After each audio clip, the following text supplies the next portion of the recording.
Hello everyone, welcome back to my channel. तो आज के इस वीडियो में हम डिस्कस करेंगे हमारे कुछ important and latest current affairs को। तो आइए शुरू करते हैं।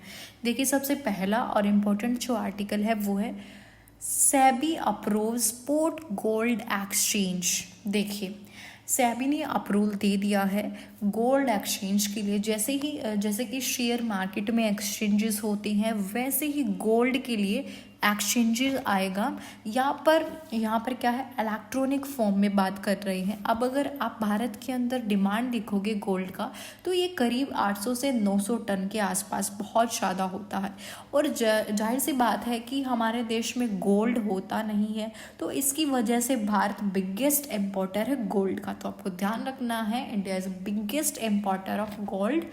तो गोल्ड हम मंगवाते हैं, लेकिन कोई भी लिक्विड स्पॉट मार्केट के अंदर प्राइस डिस्कवरी के लिए हमारे देश के अंदर जो रेट डिसाइड होता है वो इंटरनेशनल मार्केट से काफ़ी ज़्यादा डिपेंड करता है। लेकिन हम अपने देश में ही वो एक्सचेंज बैठा देंगे इलेक्ट्रॉनिक फॉर्म में, तो एग्जैक्ट जो प्राइस डिस्कवरी है वो हो सकेगा इसकी वजह से। तो गोल्ड का जो एक्सचेंज है, इसके लिए सेबी ने प्रपोजल दे दिया है कि ये अब लॉन्च हो सकता है। और अब जो इन्वेस्टर्स हैं वो ट्रेड करेंगे किस फॉर्म में, electronic gold receipt ECGARS form में, इलेक्ट्रॉनिक गोल्ड रिसिप्ट की फॉर्म में। ठीक है, अब हम नेक्स्ट आर्टिकल देखते हैं। Border security force power and area increase to 50 kilometre. देखिए, आपको पता होगा कि बॉर्डर सिक्योरिटी फोर्स का एक पैरामिलिट्री फोर्स है भारत का, जो कि पाकिस्तान और बांग्लादेश की जो बॉर्डर है उसकी रक्षा करता है, उसको प्रोटेक्ट करता है। तो यहाँ पर क्या हुआ है, सेंट्रल गवर्नमेंट ने बॉर्डर सिक्योरिटी फोर्स को जो पावर्स है, जुरिस्डिक्शन है, इसको 50 किलोमीटर तक एक्सटेंड कर दिया गया है। कितना, 50 किलोमीटर तक इसको एक्सटेंड कर दिया गया है। और इन 3 स्टेट्स में जो ये पार्लियामेंट्री फोर्स है, होम अफेयर्स मिनिस्टर के अंदर आता है। जो मिनिस्ट्रीज ऑफ होम अफेयर्स ने क्या किया है, कल ही एक नोटिफिकेशन जारी किया है। कहा है कि जो पंजाब, वेस्ट बंगाल एंड असम, इन 3 स्टेट्स के अंदर क्या होता था कि 15 किलोमीटर तक का ही जुरिस्डिक्शन होता था बॉर्डर सिक्योरिटी फोर्स का। अब इसको एक्सटेंड करके 50 किलोमीटर कर दिया गया है। और पहले जो गुजरात है उसके अंदर 80 किलोमीटर तक का जुरिस्डिक्शन हुआ करता था। अब इसको हटाकर 50 किलोमीटर कर दिया गया है। यानी कि क्या दिखने को मिल रहा है इस न्यूज़ में कि यूनिफॉर्मिटी लाने की कोशिश की जा रही है, यूनिफॉर्म करने की कोशिश की जा रही है दोनों को, सभी स्टेट्स को। कि जो पहले क्या था उसमें असम, वेस्ट बंगाल, इनमें क्या था 15 किलोमीटर तक का जो रिस्ट्रिक्शन होता था बॉर्डर सिक्योरिटी फोर्स का, अब इसको एक्सटेंड करके 50 किलोमीटर कर दिया गया है। और ज़्यादा क्या था, गुजरात में था 80 किलोमीटर, अब इसको कम करके 50 किलोमीटर तक कर दिया गया है। ठीक है, तो हम नेक्स्ट आर्टिकल देखते हैं। Komodo dragon added endangered category. देखिए, कोमोडो ड्रैगन्स होते हैं, कोमोडो ड्रैगन्स का स्टेटस चेंज हो करके एंडेंजर्ड हो गया है।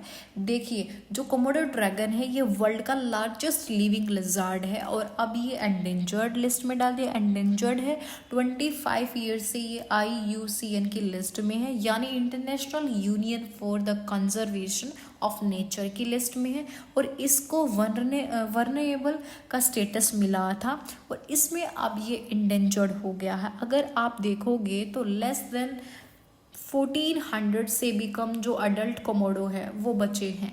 और ये कहाँ रहते हैं ये भी आपको पता होना चाहिए। ये रहते हैं पॉकेट ऑफ इंडोनेशिया आइलैंड पे, ये रहते हैं पॉकेट ऑफ इंडोनेशिया आइलैंड पे। और टोटल एरिया जहाँ पर ये रहते हैं उसका टोटल एरिया है 809 स्क्वायर किलोमीटर। तो अभी जो ये कोमोडो ड्रैगन्स हैं वो अडल्ट हुड्स तक नहीं पहुंच पा रहे हैं। और अगर जो कोमोडो ड्रैगन्स अडल्ट हुड्स तक भी पहुंच जाते हैं, वो क्रॉस कर जाते हैं अडल्ट हुड्स को, तो वो फिर आराम से 30 ईयर्स तक अपनी लाइफ जो है वो आराम से निकाल लेते हैं, अगर वो अडल्ट हुड्स तक पहुंच जाते हैं। बेसिकली अभी जो कोमोडो ड्रैगन्स हैं वो अडल्ट हुड जो है वो क्रॉस नहीं कर पा रहे हैं, वहाँ तक नहीं पहुँच पा रहे हैं, एंडेंजर्ड लिस्ट में डाल दिया गया है, जैसे मैंने आपको बताया है। तो वैसे ही जो है कि Komodo dragon added in endangered category, इसीलिए उनको क्या है, एंडेंजर्ड कैटेगरी में डाल दिया गया है। अब हम नेक्स्ट आर्टिकल देखते हैं। India warns Pakistan of third surgical strike. देखिए, नाउ रिसेंटली हमारे देश के होम मिनिस्टर ने एक बहुत ही इंपॉर्टेंट स्टेटमेंट जारी दी है पाकिस्तान के रिगार्डिंग। इन्होंने कहा है कि जिस तरीके से जम्मू एंड कश्मीर में सिविलियंस पर अटैक्स किए बढ़ते जा रहे हैं, डेली कुछ ना कुछ हो रहा है, वहाँ पर टारगेट बिठाया जा रहा है ओनली एंड ओनली सिविलियंस के ऊपर अटैक बढ़ते जा रहे हैं, और अगर ये कॉन्टिन्यूसली होता रहा तो पाकिस्तान पर तीसरी सर्जिकल स्ट्राइक की जाएगी, ये होम मिनिस्टर ने कहा है। कल हमने देखा था कि पिछली वीडियो में समझा था कि कैसे सिविलियंस के ऊपर अटैक किया जा रहा है, वो 2 टीचर्स को भी वहाँ पर उनकी किलिंग हुई थी।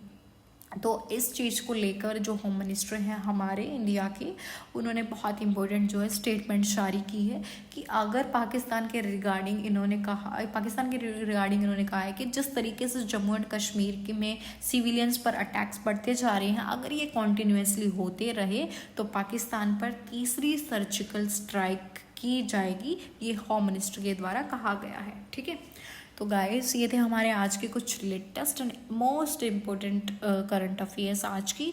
ऑल्सो आपको वीडियो हेल्पफुल लगी होगी। अगर आपको वीडियो हेल्पफुल लगी then please do like, share and subscribe the channel for more videos. Thank you for watching this video.